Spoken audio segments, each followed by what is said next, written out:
Hello friends, I am Champion Mahipal. Today we are going to learn about the conditional statements or if-else statements.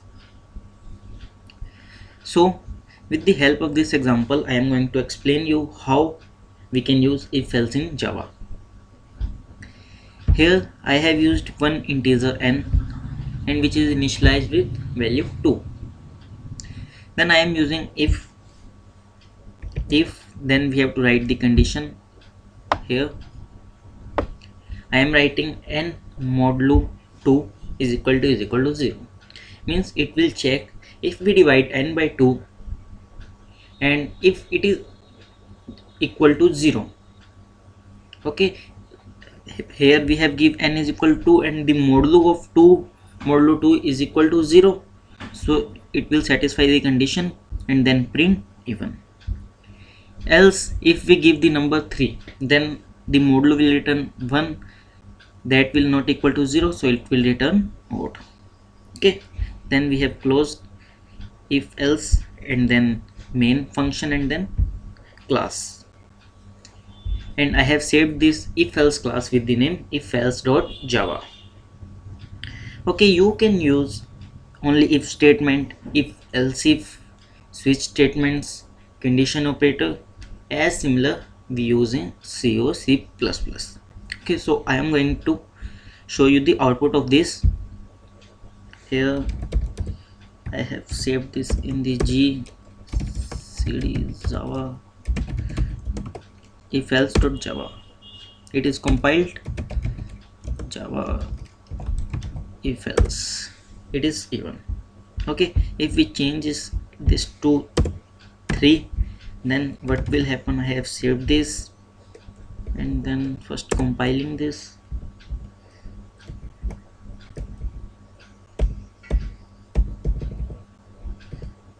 If else, here is the odd. Okay, so this is about if else statements in Java. Thank you very much. Hello friends, I am Champion Mahipal. Today we are going to learn about loops in Java. So in Java there are three types of loops like in C and C++. These are while loop, do while loop and for loop. Okay, so now here I am creating a class with the name loop, and in this class I am creating the main function, and in the main function I am running all the three types of loops. So first of all I am running while loop. So its syntax is very simple. First you have to initialize the value. Here I am initializing I is equal to 1. Then you have to give the condition here. After writing the while keyword, I am writing it will check the value of I till I less than or equal to 10. Okay, then I am printing here the value of I. Then what does this means? This means that first print the value of I variable, then plus will show you have to concatenate the string. It is overloaded operator.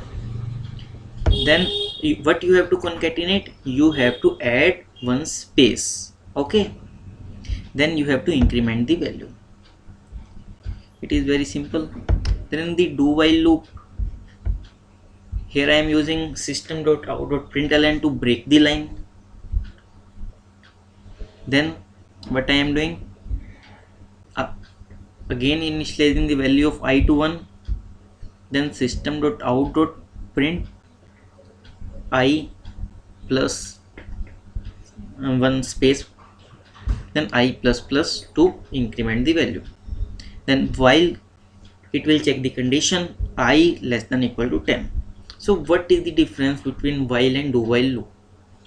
There is one difference, that in while loop it will first check the condition and then run the statements, but in the do while loop the first iteration of the loop will be executed, then it will check the condition. Okay, so this is the main difference between while and do while loop. Now the third is for loop. In the for loop, you have to first initialize the value. Here I am initializing I is equal to 1.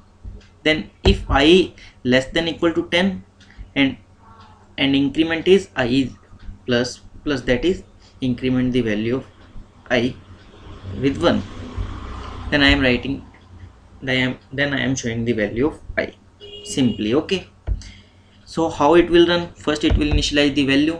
This part is run only once. Then this, it will check the condition, and then it will run this statement. Then it will increment it, then again check the condition, but this will not be run again and again. It is only run once. Okay, so now let us compile this and show and look at its output. Here I have saved this with the name loop.java. In this folder java c loop.java, it is compiled and then run. Here is the output. It is for while, it is for do while, and it is for loop. Okay, this is about loops in Java. Thank you very much. Hello friends, I am Champion Mahipal.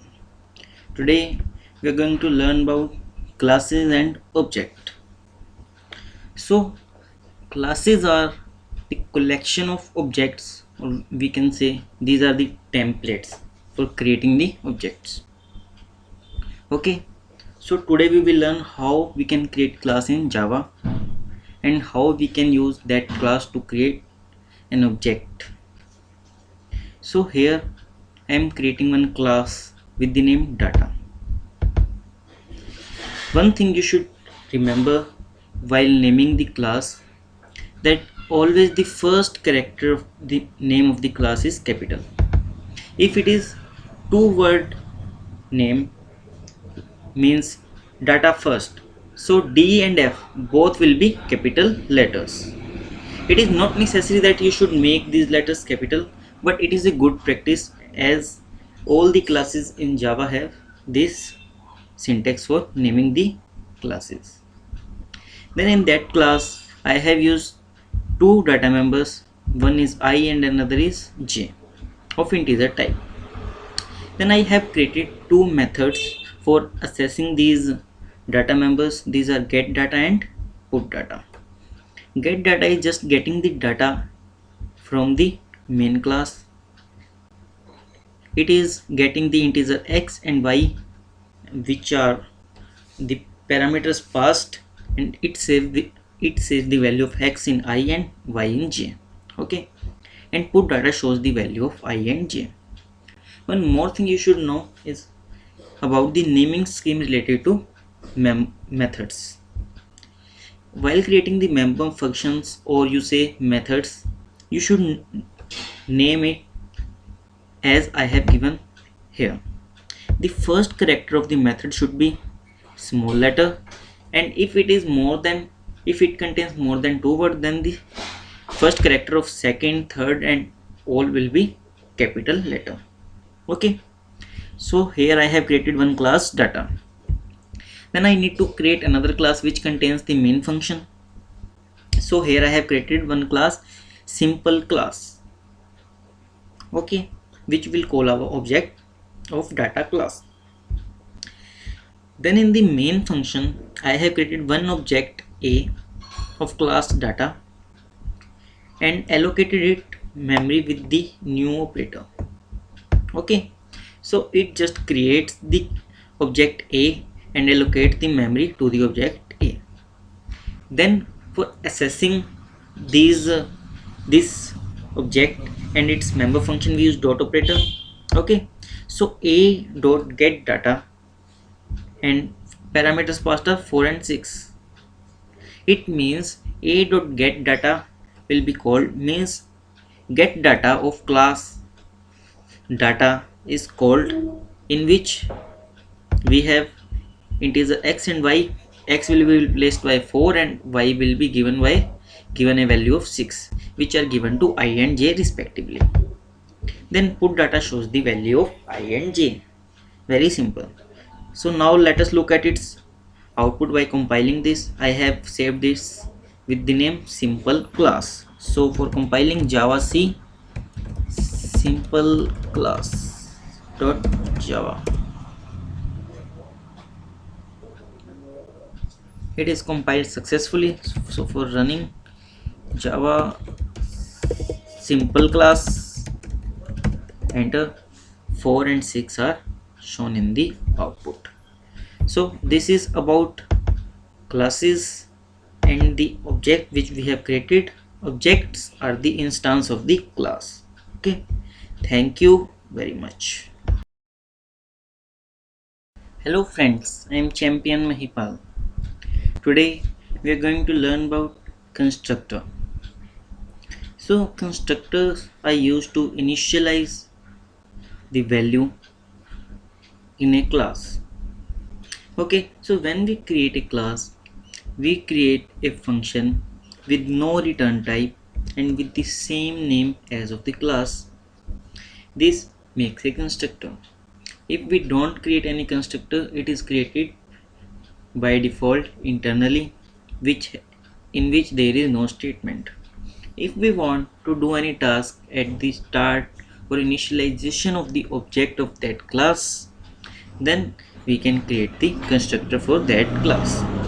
So here I am just showing the example of one constructor.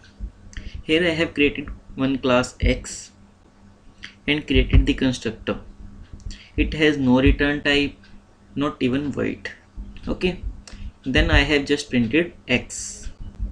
Then in the main class, which is named as construct, in the main I have just created one object small x of class X and do nothing. So it will just print the value of X at the time when the object is created. So let us look at its output. Java C construct dot java.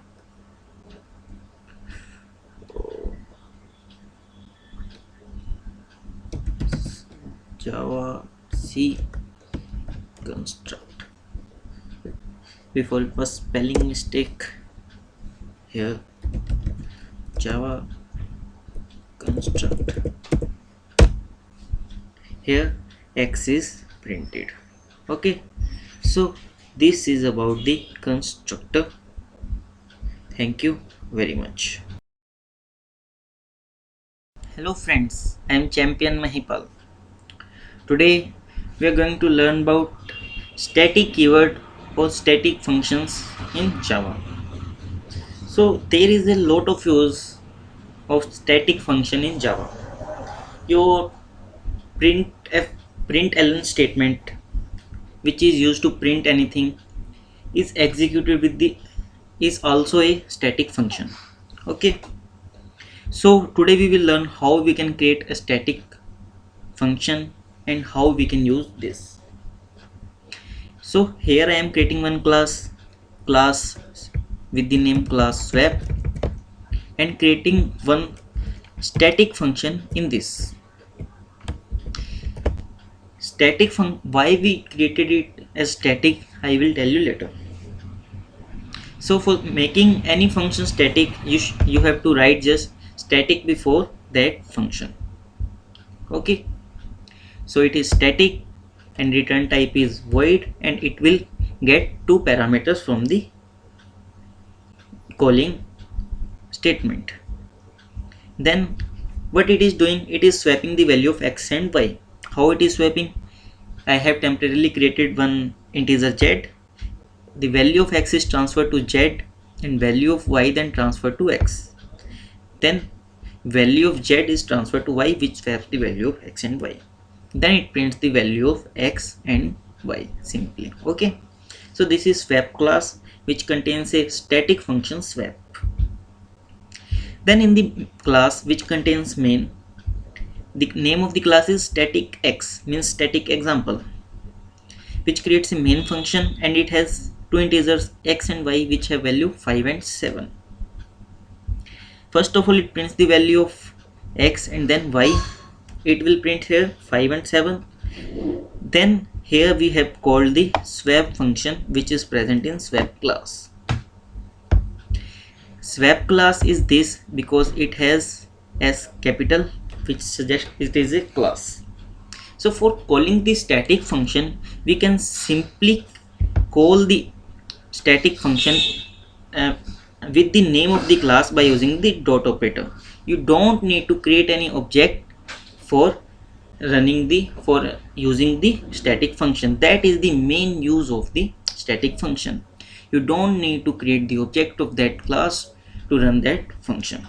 This is the main use why we use static functions. Similarly, system.out.println works, and similarly swap.swap works. So when we call swap, it is a class with dot operator, then the static function swap, it calls this. Okay, so here we have passed x is equal to 5 and y is equal to 7 here, and then it gets swap and prints the value of x and y. So now let us see its output so that we can clearly see that is it working or not. I have said this with static x.java. For compiling, I am writing java c static x.java. Then for running, java static x. First of all, it writes 5 and 7, then y after swapping 7 and 5. Okay, this is about static function. Thank you very much.